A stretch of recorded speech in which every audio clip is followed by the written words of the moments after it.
사무엘상 19장. 사울은 자기의 아들 요나단과 자기의 모든 신하들이 듣는 데서 다윗을 죽이겠다고 말하였다. 사울의 아들 요나단은 다윗을 매우 좋아하고 있었으므로 다윗에게 이것을 귀뜸하여 주었다. 나의 아버지 사울이 자네를 죽이려 하니 나의 말을 듣게. 자네는 내일 아침 일찍 몸을 피하여 외진 곳으로 가서 숨어 있게.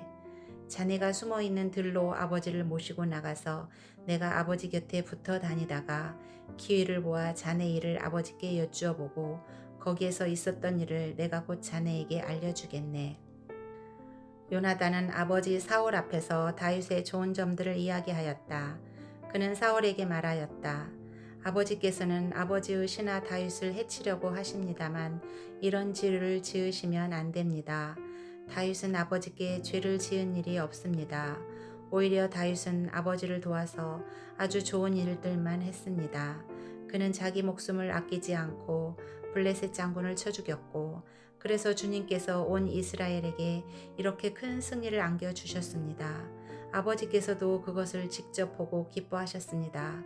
그런데 지금 무엇 때문에 이유도 없이 다윗을 죽여 죄 없는 피를 흘려 죄를 지으려고 하십니까? 사울이 요나단의 말을 듣고 맹세하였다. 그래, 주님께서 확실히 살아계심을 두고 맹세하마. 내가 결코 다윗을 죽이지 않겠다. 요나단이 다윗을 불러다가 이 모든 일을 알려주고 나서 다윗을 사울에게로 데리고 가서 전처럼 왕을 모시게 하였다. 또 전쟁이 일어나니 다윗은 출전하여 블레셋 사람들과 싸웠다. 다윗이 그들을 쳐서 크게 무찌르니 블레셋 사람들이 다윗 앞에서 도망쳤다. 그런데 사울이 창을 들고 궁중에 앉아 있을 때에 주님께서 보내신 악한 영이 또 사울을 강하게 사로잡았다. 다윗이 수금을 타고 있는데 사울이 창으로 다윗을 벽에 박으려고 하였다. 다윗이 사울 앞에서 피하였으므로 창만 벽에 박혔다. 다윗은 도망하여 목숨을 건졌다. 바로 그날 밤에 사울이 다윗의 집으로 부하들을 보내어 그를 지키고 있다가 아침에 죽이라고 시켰다. 그러나 다윗의 아내 미갈이 그에게 당신은 오늘 밤에 피하지 않으면 내일 틀림없이 죽습니다 하고 경고하였다. 미갈이 다윗을 창문으로 내려보내니 다윗이 거기에서 달아나서 목숨을 건졌다. 한편 미갈은 집안에 있는 우상을 가져다가 침대에 누이고 그 머리에는 염소털로 짠 망을 씌우고 그 몸에는 옷을 입혔다. 사울의 부하들이 다윗을 잡으러 오자 미갈은 남편이 병이 들어서 누워있다고 말하였다. 그러자 사울은 다윗이 정말 아픈지 확인하여 보라고 그 부하들을 다시 보내면서 자기가 직접 죽일 터이니 그를 침대째로 자기에게로 들고 오라고 하였다. 부하들이 와서 보니 침대에는 집안에 있던 우상이 누워 있었다. 머리에 염소털로 짠 망을 씌운 채 뉘어놓은 것이었다. 사울이 미갈에게 호통을 쳤다. 네가 왜 나를 속이고 원수가 빠져나가서 살아날 수 있게 하였느냐. 그러자 미갈은 다윗을 빠져나가지 못하게 하였다가는 다윗이 자기를 죽였을 것이라고 사울에게 대답하였다. 다윗은 그렇게 달아나서 살아난 다음에 라마로 사무엘을 찾아가서 그동안 사울이 자기에게 한 일을 모두 이야기하였다. 그러자 사무엘은 곧 다윗을 데리고 나요스로 가서 살았다. 다윗이 라마의 나요스에 있다는 소식이 곧 사울에게 들어갔다. 사울은 다윗을 잡아오라고 부하들을 보냈다. 그들이 가서 보니 예언자들 한 무리가 사무엘 앞에서 춤추고 소리치며 예언을 하고 있었다. 그 순간 그 부하들에게도 하나님의 영이 내리니 그들도 춤추고 소리치며 예언을 하였다. 사람들이 사울에게 이 소식을 알리니 사울이 다른 부하들을 보냈으나 그들도 춤추고 소리치면서 예언을 하는 것이었다. 사울이 다시 세 번째로 부하들을 보내니 그들도 마찬가지로 춤추고 소리치면서 예언을 하였다. 드디어 사울이 직접 라마로 갔다. 그는 세구에 있는 큰 우물에 이르러 사무엘과 다윗이 어디에 있는지를 물었다. 사람들은 그 두 사람이 라마의 나요스에 있다고 대답하였다. 사울이 거기에서 라마의 나요스로 가는데 그에게도 하나님의 영이 내려서 그는 라마의 나요스에 이를 때까지 계속하여 춤추고 소리치며 열광 상태에서 예언을 하며 걸어갔다. 사무엘 앞에 이르러서는 옷까지 벗어버리고 춤추고 소리치면서 예언을 하고 나서 그날 하루 밤낮을 벗은 몸으로 쓰러져 있었다. 사울도 예언자가 되었는가 하는 말이 여기에서 나왔다. 사무엘상 20장. 다윗이 라마의 나요스에서 빠져나와 집으로 돌아온 다음에 요나단에게 따져 물었다. 내가 무슨 못할 일을 하였느냐? 내가 무슨 몹쓸 일이라도 하였느냐? 내가 자네의 아버님께 무슨 잘못을 저질렀기에 아버님이 이토록 나의 목숨을 노리시느냐? 요나단이 그에게 대답하였다. 자네를 죽이시다니 결코 그런 일은 없을 걸세. 내가 분명히 말하지만 우리 아버지는 큰 일이든지 작은 일이든지 나에게 알리지 않고서는 하시지를 않네. 그런데 우리 아버지가 이 일이라고 해서 나에게 숨기실 까닭이 무엇이겠는가? 그럴 리가 없네. 그러나 다윗은 맹세까지 하면서 말하였다. 자네가 나를 지극히 아낀다는 것은 자네의 아버님도 잘 알고 계시지 않은가? 그렇기 때문에 이 일만은 자네에게 알려서는 안 된다고 생각하셨을 것세. 자네가 알면 매우 슬퍼할 테니까 말일세. 주님께서 살아계시니 내가 자네에게 분명히 말하겠네. 나와 죽음 사이에는 한 발짝밖에 되지 않네. 요나단이 다윗에게 제안하였다. 자네의 소원을 말해보게. 자네를 돕는 일이면 무엇이든지 하겠네. 다윗이 요나단에게 대답하였다. 내일은 초하루일세. 내가 임금님과 함께 앉아서 식사를 해야 하는 날일세. 그러나 내가 외출을 할 수 있도록 주선하여 주게. 나가서 모레 저녁 때까지 들녘에 숨어 있겠네. 그랬다가 만일 자네의 아버님이 내가 왜 안 보이냐고 물으시거든. 그때 자네는 내가 우리 고향 베들레헴으로 가서 온 가족과 함께 거기에서 매년제를 드릴 때가 되어 급히 가보아야 한다고 말미를 달라고 해서 허락해 주었다고 말씀드려 주게. 그때에 자네의 아버님이 잘했다고 말씀하시면 나에게 아무런 화가 미치지 않겠지만 자네의 아버님이 화를 내시면 나를 해치려고 결심하신 것으로 알겠네. 자네는 이미 주님 앞에서 나와 가까운 친구로 지내기로 굳게 약속하였으니 나에게 친구의 의리를 꼭 지켜주게. 그러나 나에게 무슨 허물이 있다면 자네가 직접 나를 죽이게. 나를 자네의 아버님께로 데려갈 까닭이 없지 않은가? 요나단이 대답하였다. 결코 그런 일은 없을 걸세. 우리 아버지가 자네를 해치려는 결심을 한 줄을 알고서야 내가 어찌 그것을 자네에게 곧 알려주지 않겠는가. 그러나 다윗은 요나단에게 물었다. 혹시 자네의 아버님이 자네에게 화를 내면서 대답하시면 누가 그것을 나에게 알려주겠는가? 요나단이 다윗에게 말하였다. 자, 가세, 들로 나가세. 둘은 함께 들로 나갔다. 요나단이 다윗에게 약속하였다. 주 이스라엘의 하나님이 우리의 증인이시네. 내가 내일이나 모레 이맘때에 아버지의 뜻을 살펴보고 자네에게 대하여 좋게 생각하신다면 사람을 보내어 알리겠네. 아버지가 자네를 해치려 한다는 것을 내가 알고도 그것을 자네에게 알리지 않아서 자네가 안전하게 피신하지 못하게 된다면 주님께서 이 요나단에게 무슨 벌을 내리셔도 달게 받겠네. 주님께서 나의 아버지와 함께 계셨던 것처럼 자네와도 함께 계시기를 바라네. 그 대신 내가 살아있는 동안은 내가 주님의 인자하심을 누리며 살 수 있게 해주게.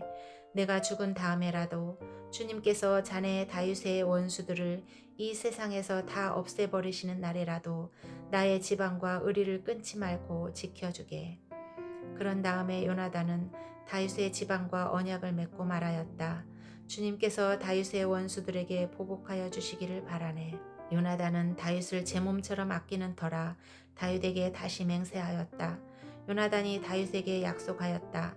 내일은 초하루이니 아버지가 자네의 자리가 빈 것을 보시면 틀림없이 자네가 왜 자리를 비웠는지 물으실 것세. 모레까지 기다리다가 저번 일이 있었을 때에 숨었던 그곳으로 내려가서 에셀 바위 곁에 숨어 있게. 그러면 내가 연습 삼아 어떤 표적을 놓고 활을 쏘는 것처럼 그 바위 곁으로 화살을 3번 쏘겠네. 그런 다음에 내가 데리고 있는 종을 보내어 그 화살을 다 찾아오라고 말하겠네. 그때에 내가 그 종에게 큰 소리로 너무 멀리 갔다 이쪽으로 오면서 다 주워 오너라 하고 말하면 주님께서 살아계심을 걸고 맹세하겠네. 자네에게는 아무 일도 없을 것이니 안심하고 나오게. 그러나 내가 그 종에게 아직 더 가야 된다. 화살은 더 먼 곳에 있다 하고 말하면 주님께서 자네를 멀리 보내시는 것이니 떠나가게. 오직 우리가 함께 약속한 말에 대해서는 주님께서 길이길이 자네와 나 사이에 증인이 되실 걸세. 이리하여 다윗은 들녘에 숨어 있었다. 초하루가 되었을 때에 왕이 식사를 하려고 식탁에 앉았다. 왕이 언제나 하듯이 벽을 등진 자리에 앉자 요나단이 왕의 맞은쪽에 앉았고 아브넬은 사울 곁에 앉았다. 다윗의 자리는 비어 있었다. 그런데도 그날은 사울이 아무 말도 하지 않았다. 사울은 다윗에게 뜻하지 않은 일이 생겨 몸이 부정을 타서 아직 깨끗하여지지 않았는가 하고 생각하였다.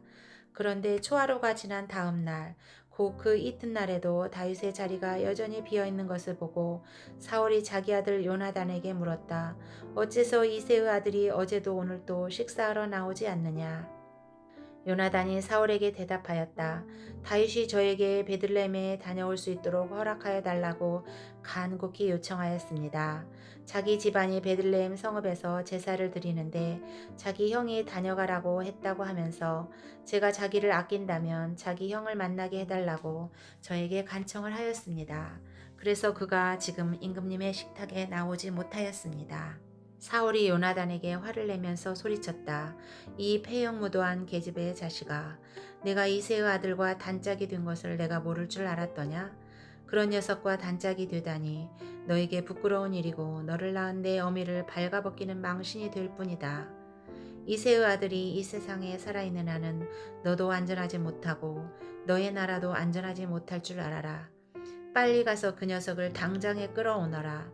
그 녀석은 죽어야 마땅하다. 요나단이 자기 아버지 사울에게 그가 무슨 못할 일을 하였기에 죽어야 합니까? 하고 항의하니 그 순간 사울이 요나단을 찔러 죽이려고 창을 뽑아 겨냥하였다. 그제서야 요나단은 자기 아버지가 다윗을 죽이려고 단단히 벼르고 있다는 것을 알아차렸다. 요나단도 화가 치밀어 식탁에서 일어섰다. 그리고 요나단은 자기 아버지가 다윗을 모욕한 것이 가슴 아파서 그달의 이뜰째가 되던 그날은 하루 종일 아무것도 먹지 않았다. 그 다음날 아침에 요나단은 어린 종을 하나 데리고 들녘으로 나가서 다윗과 약속한 장소로 갔다. 거기에서 요나단은 자기가 데리고 온 어린 종에게 너는 막 달려가서 내가 지금 쏘는 화살을 주워 오너라 하고 시켰다. 어린 종이 달려가자 요나단은 그의 머리 위로 화살을 쏘았다. 요나단이 쏜 화살이 떨어진 곳으로 그 어린 종이 달려가자 요나단이 그의 뒤에 대고 소리쳤다. 아직도 덜 갔다. 화살이 더 먼 곳에 있지 않느냐. 요나단이 그 소년의 뒤에다 대고 계속 소리쳤다. 빨리 빨리 서 있지 말고 빨리 달려. 요나단의 어린 종은 화살을 주워다가 자기 상전에게 바쳤다. 그러나 그 어린 종은 아무것도 눈치채지 못하였다. 요나단과 다윗만이 그 일을 알았다. 그런 다음에 요나단은 데리고 왔던 그 어린 종에게 자기의 무기를 주면서 그것을 들고 성읍 안으로 들어가라고 말하였다. 그 어린 종이 성읍 안으로 들어가니 다윗이 그 숨어있던 바위 곁에서 일어나 얼굴을 땅에 대면서 3번 큰절을 하였다. 그리고 그들은 서로 끌어안고 함께 울었는데 다윗이 더 서럽게 울었다. 그러자 요나단이 다윗에게 말하였다. 잘 가게 우리가 서로 주님의 이름을 걸고 맹세한 것은 잊지 않도록 하세. 주님께서 나와 자네 사이에서뿐만 아니라 나의 자손과 자네의 자손 사이에서도 길이길이 그 증인이 되실 것세. 다윗은 일어나 길을 떠났고 요나단은 성 안으로 들어갔다. 사무엘상 21장. 다윗은 노브로 가서 제사장 아히멜렉에게 이르렀다. 아히멜렉이 떨면서 나와서 다윗을 맞으며 물었다. 동행자도 없이 어떻게 혼자 오셨습니까? 다윗이 제사장 아히멜렉에게 대답하였다. 나는 임금님의 명령을 띠고 길을 떠났습니다.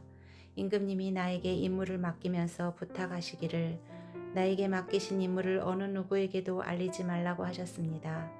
그래서 부하들과는 약속된 곳에서 만나기로 하였습니다. 그런데 지금 제사장님이 혹시 무엇이든 가까이 가지신 것이 좀 없습니까? 빵 5덩이가 있으면 저에게 주십시오. 그렇게 안 되면 있는 대로라도 주십시오. 그러자 제사장이 다윗에게 말하였다. 지금 보통 빵은 내게 없고 있는 것은 거룩한 빵뿐입니다. 그 젊은이들이 여자만 가까이 하지 않았다면 줄 수가 있습니다. 다윗이 제사장에게 말하였다. 원정길에 오를 때에 늘 그렇게 하듯이 이번에도 우리는 2, 3일 전부터 여자와 가까이 하지 않았습니다. 비록 이번 출정이 보통의 사명을 띈 길이기는 하지만 제가 출정할 때에 이미 부하들의 몸은 정결했습니다. 그러니 오늘쯤은 그들의 몸이 얼마나 더 정결하겠습니까? 제사장은 그에게 거룩한 빵을 주었다. 주님 앞에 차려놓은 빵 말고는 다른 빵이 달리 더 없었기 때문이다. 그 빵은 새로 만든 뜨거운 빵을 차려놓으면서 주님 앞에서 물려낸 것이었다. 그런데 바로 그날 사울의 신하 가운데 한 사람이 그곳에 있었는데 그는 주님 앞에서 하여야 할 일이 있어서 거기에 머물러 있었다. 그의 이름은 도액인데 에돔 사람으로서 사울의 목자 가운데서 우두머리였다. 다윗이 아히멜렉에게 또 한 가지를 물었다. 제사장님은 지금 혹시 창이나 칼을 가지고 계신 것이 없습니까?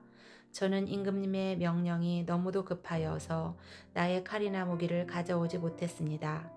제사장이 대답하였다. 그대가 엘라 골짜기에서 쳐 죽인 블레셋 사람 골리앗의 칼을 보자기에 싸서 여기 에봇 뒤에 두었습니다. 여기에 이것 말고는 다른 칼이 없으니 이 칼을 가지고 싶으면 가지십시오. 다윗이 말하였다. 그만한 것이 어디에 또 있겠습니까? 그것을 나에게 주십시오. 다윗이 거기를 떠나 그날로 사울에게서 도망하여 가드왕 아기스에게로 갔다. 아기스의 신하들이 왕에게 보고하였다. 이 사람은 분명히 저 나라의 왕 다윗입니다.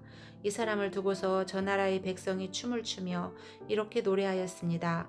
사울은 수천 명을 죽이고 다윗은 수만 명을 죽였다. 다윗은 이 말을 듣고 가슴이 뜨끔했다. 그는 가드왕 아기스 옆에 서 있는 것도 안전하지 못하다는 생각이 들었다. 그래서 그는 그들이 보는 앞에서는 미친 척을 하였다. 그들에게 잡혀있는 동안 그는 미친 사람처럼 행동하여 성문 문짝 위에 아무렇게나 글자를 극적거리기도 하고 수염에 침을 질질 흘리기도 하였다. 그러자 아기스가 신하들에게 소리쳤다. 아니 미친 녀석이 아니냐. 왜 저런 자를 나에게 끌어왔느냐. 나에게 미치광이가 부족해서 저런 자까지 데려다가 내 앞에서 미친 짓을 하게 하려느냐. 왕궁에 저런 자까지 들어와 있어야 하느냐?